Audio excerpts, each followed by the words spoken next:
करवा चौथ का व्रत। कार्तिक कृष्ण पक्ष की चतुर्थी को करवा चौथ कहते हैं। इसमें गणेश जी का पूजन करके प्रसन्न किया जाता है। इस व्रत को करवा चौथ का व्रत भी कहा जाता है। सुहागिन स्त्रियों के लिए यह बहुत ही उत्तम तथा श्रेष्ठ व्रत है।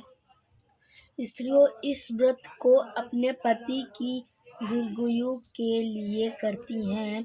इस व्रत में कहानी सुनकर चंद्रोदय होने पर उसे अध्ययन कर देखकर व्रत खोला जाता है। पूजन सामग्री: पहला, दीवार पर लगाने को करवा चौथ का कैलेंडर। दूसरा, पीली मिट्टी। तीसरा, पीले या लाल रंग का कपड़ा। चौथा, लकड़ी का पटरा। पांचवा, करवा मिट्टी का बना हुआ। छठवां, करवा खाड़ का बना हुआ। सातवां, रोली। आठवां, चावल। नौवां, कलवा। 10वां, दीपक। 11वां, रुई।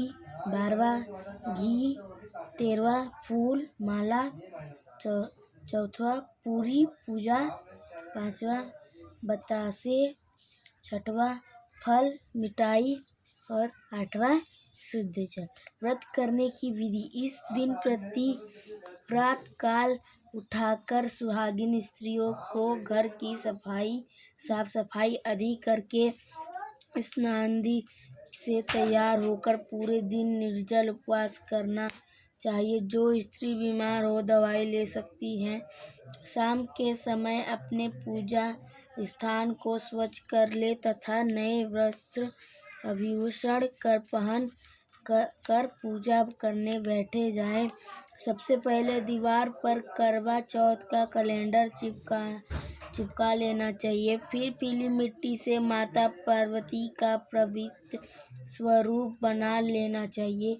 वास्तव में माता पार्वती के पति भगवान शिव और अजर मगर माना जाता है, इसलिए इसकी पूजा करके प्रार्थना की जाती है कि हमारे पति को भी लंबी आयु प्रदान करे। लकड़ी के पटरे पर पीला या लाल रंग का कपड़ा बिछाकर उन स्वरूपों को रखें। मिट्टी के करवा में कलवा बांध दें और उसमें जल भर दें। फिर दीपक जला दें। चावल से पूजा करें और फूल चढ़ावें।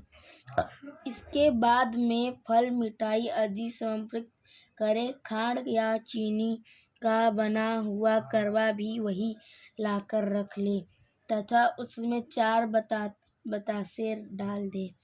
एक स्थान पर एक से अधिक महिलाएं एक साथ मिलकर पूजन कर रही हैं तो सभी महिलाओं को मिट्टी का करवा तथा खाड़ का करवा अलग अलग लगाना चाहिए। फिर कोई एक महिला करवा चौथ की कहानियों को पढ़कर सुनाए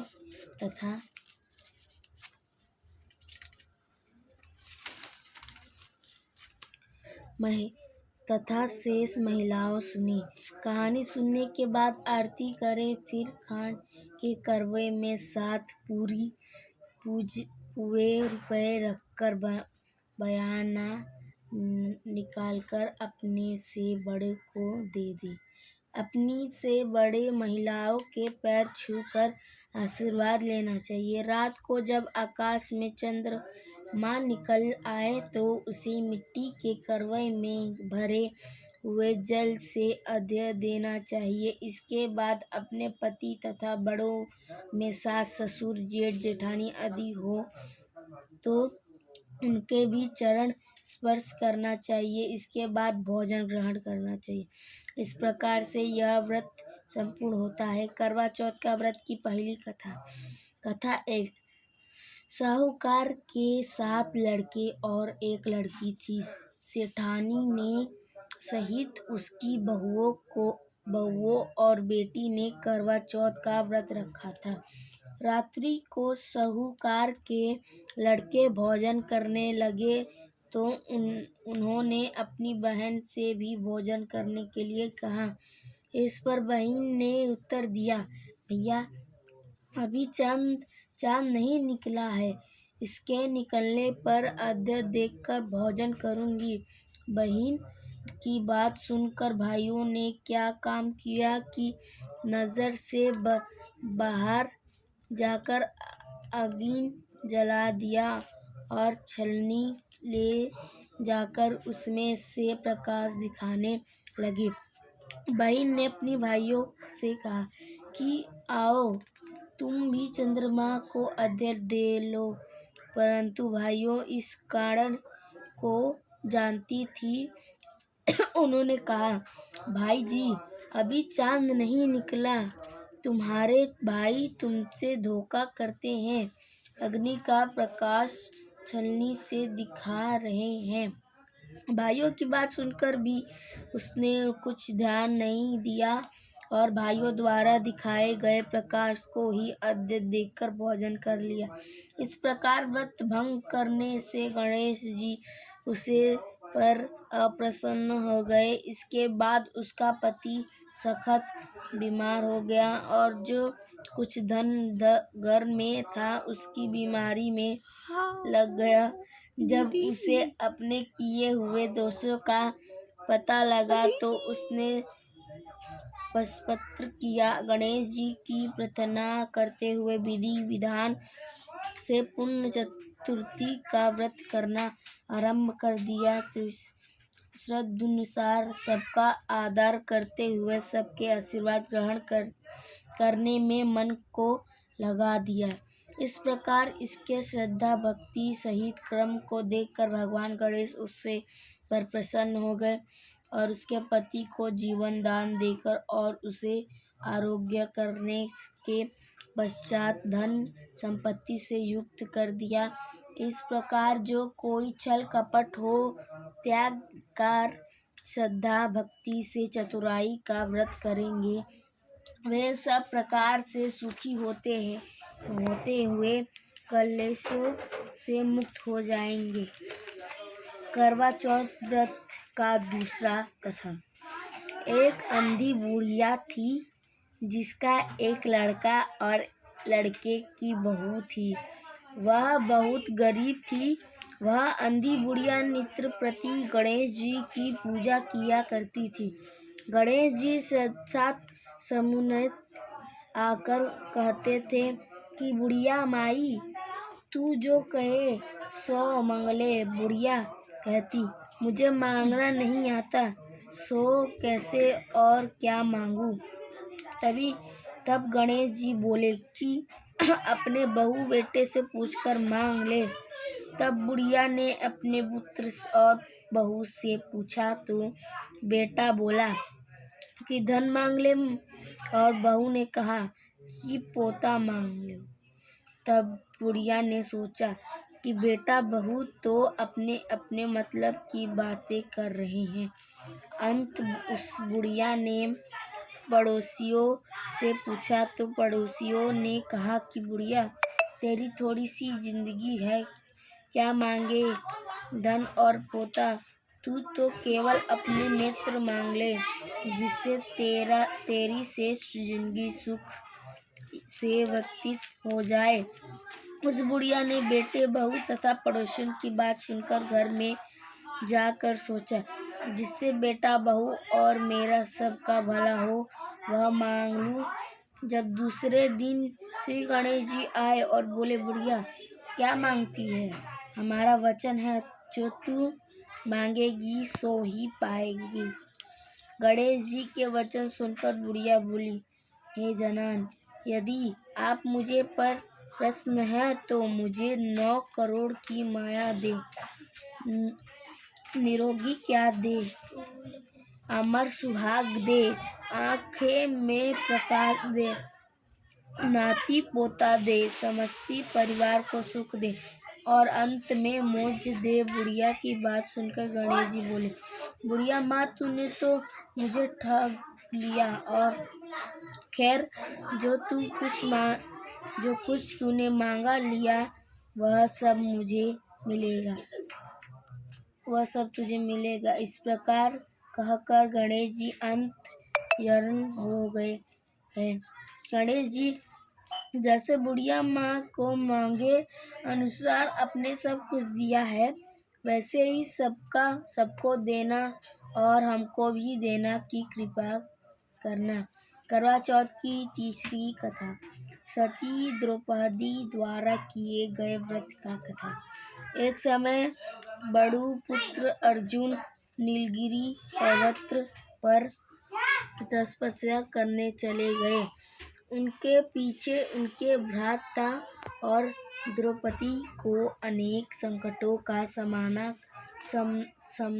सामना करना पड़ा तथा ही द्रौपदी भी अर्जुन के विषय में चिंतित रहने लगे। एक दिन द्रौपदी ने भगवान श्री कृष्ण का स्मरण किया और उनके दर्शन देने पर उनको अपने संकटों के विषय में बताया। तब शोकाकुल सती द्रौपदी को धैर्य बांधते हुए श्री कृष्ण ने संकटों के निवारण हेतु एक प्रश्नी कथा सुनाकर यह व्रतानुष्ठान करने का परामर्श दिया। उन्होंने द्रौपदी को बताया कि एक बार महिलाओं को कष्ट से दुखी देखकर पवित्र जी ने भोलेनाथ से कोई ऐसी व्रत बताने को कहा जो सुहागिन स्त्रियों को इस प्रकार से सुखी बनाए, उनके पतियों को दीर्घायु प्रदान करे, उन्हें सदा सुहागिन रखे। जब श्री शंकर जी ने उनको इस प्राचीन व्रतों का वर्णन करे, विवाहित स्त्रियों को हर प्रकार से सुख संपत्ति रहने एवं उनके पतियों को दीर्घायु प्राप्त करने वाला बताया। उन्होंने कहा कि एक समय एक ब्राह्मण परिवार था जिसमें 4 पुत्र के अलावा एक कन्या गुणवती थी। परिवार में सभी व्यक्ति धार्मिक थे और वर्ष के सभी व्रत पूजा किया करते थे। एक बार कार्तिक कृष्ण चतुर्थी को माँ बेटी तथा लड़कों की बहुएं ने कर चौथ का व्रत रखा। सायंकाल तक व्रत पूजा की समस्त तैयारी हो गई। चंद्रोदय होने की प्रतीक्षा हो रही थी। घर में पूरी पकवान बने थे। बेटी गुणवती को पकवानों की सुगंध ने उसकी भूख को जगा दिया। उसने भूख और व्याकुल देख उसके दयालु भाइयों ने छल से भोजन करने की सोची। उन्होंने पीपल वृक्ष के आड़ में निकली चंद्रमा देखकर बहन गुणवती से आज्ञा दिलाया और उसने भोजन करा दिया। भोजन करने वह बैठी ही थी कि उसकी ससुराल में अचानक पति के देहांत की खबर आ गई। वह चित्कार करती हुई अपने ससुराल पहुंची तो वह स्त्रियों तरह तरह की बात करने लगी। कोई बोली व्रत खंडनी आ गई है, कोई कहती अपने पति को ब्याह होते ही चुड़ैल खा गई। एक तो पति मरने का उसे गहरा सदमा लगा था, दूसरे स्त्रियों की ऐसी तीखी बातों ने उसका मन इतना व्याकुल हो गया कि वह धरती पर पछाड़ खा कर रोने लगी। हाय, मुझे सचमुच की रक्षित सी हुई। मैंने अपने पति को खाया है। हाय, मैं अपनी भूखी थी कि मैंने भोजन नहीं अपने पति को खाकर भूख बुझाई। इस तरह विलाप करती वह गुणवती अपने पति के साथ सती होने के लिए भागी भागी श्मशान पहुंची। शमशान पहुंची गई और चिता में कूदना ही चाहती थी कि चौथ माता ने उसे रोक लिया और बोली, बेटी तुम्हारी भूल नहीं हुई। तुम्हें भाइयों ने भुलावे में डाल दिया था। देख, तेरा पति अब जीवित हो उठा है। तुम घर जाकर उसकी प्रतीक्षा करो। गुणवती घर पहुंची तो उसका पति वहां बैठा मिला। घर में चारों ओर खुशियां छाई थी। स्त्रियों कहने लगी कि गुणवती का पवित्र ध्यान और सत्य है। तब गुणवती सहित सब स्त्रियों ने अगली करवा चौथ आने पर व्रत विधि पूर्वक करने का निश्चय किया। कार्तिक कृष्ण पक्ष में जब फिर करवा चौथ आई तो गुणवती ने सब बहुत ही विधिपूर्वक व्रत किया। श्री कृष्ण जी बोले, हे द्रौपदी, तुम भी इस व्रत को करके अपने समस्त संकटों दूर कर सकोगी। तुम करवा चौथ व्रत का विधिपूर्वक करोगी तो तुम अपने को सभी संकटों से मुक्त पाओगी। करवा चौथ की चौथी कथा, बड़ा भैरव की कथा। एक विषय परिवार में 7 बेटों की बहुएं थी। 6 बहुओं के पीर वाले बहुत धनी थे और भरे पूरे परिवार के थे। छोटी 7वीं बहू के परिवार में कोई भाई बहन नहीं था तथा वह बहुत गरीब थी। इस कारण 6 बहुओं के पीहर से बहुत सा धान दहेज आया था और उसके पश्चात भी उसके भाई जब तक बहुत सा सामान भी लाते रहते हैं। इस तरह परिवार में इन 6 बहुओं का बड़ा मान सम्मान था। छोटी बहू घर का सारा काम काज करती थी किंतु सभी उसकी बुराई करते थे। उसके सास ससुर भी प्यार नहीं करते थे और उसे गरी घोटी सुनाते रहते थे। एक दिन छोटी बहू घर से अकेले ही निकली पड़ी और विरान जंगल में जाकर जोर जोर से रोने लगी। आज करवा चौथ का दिन था। उसकी जेठानियों के घर से करवा चौथ व्रत के लिए उनके भाई करवा और सौभाग्य की सामग्री की पिटारियों लेकर आए थे। छोटी बहू के घर में कौन था जो उसके लिए कुछ लाता। इसी से वह दुखी होकर जंगल में रोती हुई विचारने लगी। एक नाग उसके रोने को सुन रहा था। वह अपने बिल में से निकल कर उसके सामने आया और मनुष्य की बोली में पूछने लगा, बहन, तुम क्यों रो रही हो? आज तो करवा चौथ व्रत का दिन है। हंसी खुशी व्रत करो। छोटी बहू तो नाग को देखकर डर गई, फिर साहस करके बोली, आज करवा चौथ का व्रत का दिन है। सब बहुओं के भाई आज करवा और बहुत सा सामान लेकर आए हैं। मेरे पीहर में कोई नहीं है जो मेरे लिए करवा और सामान लाता। काश मेरा भी कोई भाई होता तो मेरे लिए करवा लाता। यह सुन नाग को दया आ गई और बोला, बेटी, तुम अपने घर जाओ। शायद तुम्हारा कोई मुंह बोला भाई घर पर करवा लेकर आए।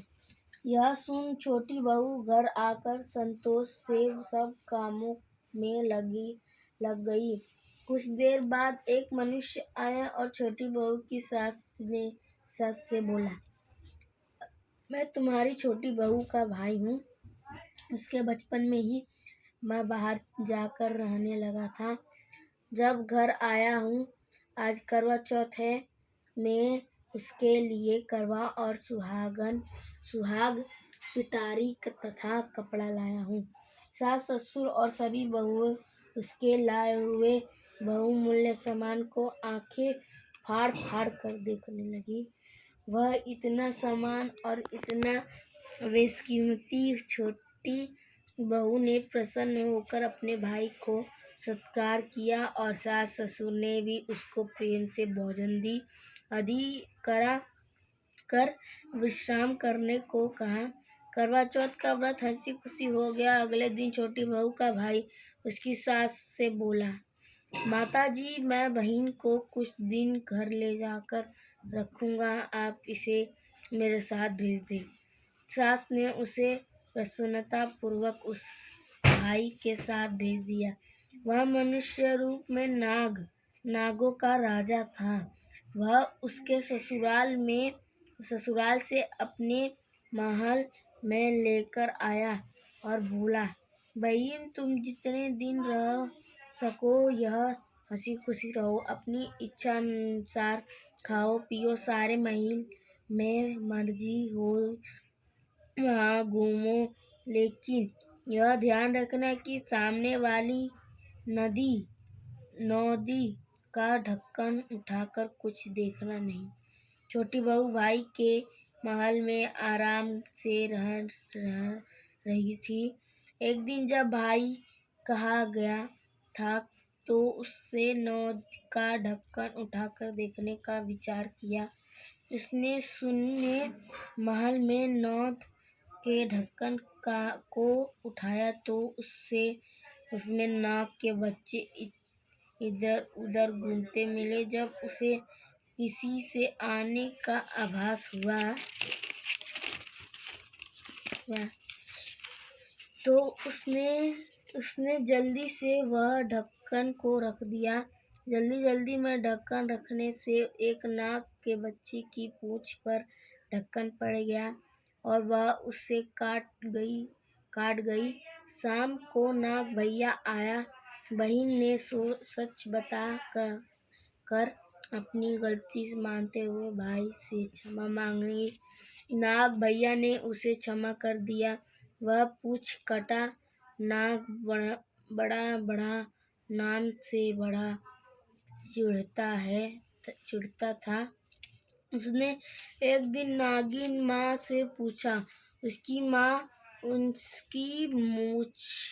उसकी पूंछ कैसी कटी। जब उसे मालूम हुआ कि उसकी बहन ने नौद का ढक्कन जल्दी में रख दिया था तो उसकी पूंछ कट गई।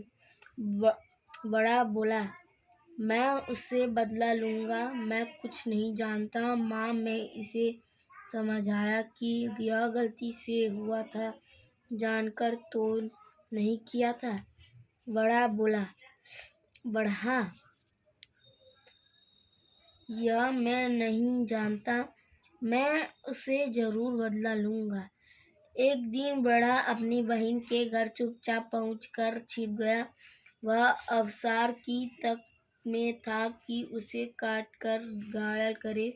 कमरे में जहाँ बाहर छिपा था और छोटी बहू बैठी थी, वहाँ उसकी सास आई और बातों ही बातों में उसने बहू से पूछा, बहू, तुझे सबसे प्यारा भाई कौन लगता है?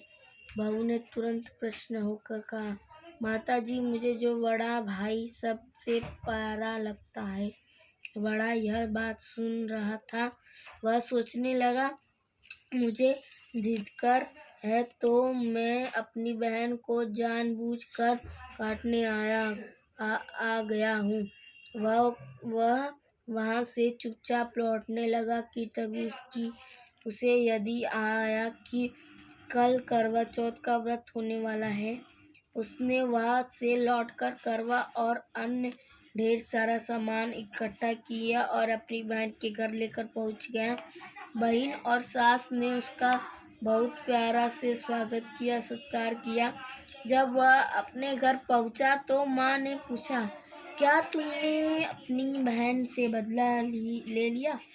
बड़ा बोला, माँ, वह तो मुझे सबसे ज़्यादा प्यार करती है। ऐसी बहन से कोई बदला लिया जा सकता है क्या? अब तो बढ़ा अपनी इस बहन के घर हर करवा चौथ पर करवा और अन्य सामान लेकर जाने लगा। सब लोग भाई बहन के प्यार से बहुत खुश थे। हे करवा चौथ माता, तुमने छोटी बहू के जैसे दुख के दिन फिर उसी तरह उनके सुहाग अच्छे कर उनको सब प्रकार संतानों सहित सुख संपत्ति प्रदान करना। करवा चौथ माता की आरती। जय करवा मैया। आरती है। खत्म हो गया। अब आरती है पढ़ दू। आरती लिखा है ना। कब हुई आरती? मम्मी बंद करा।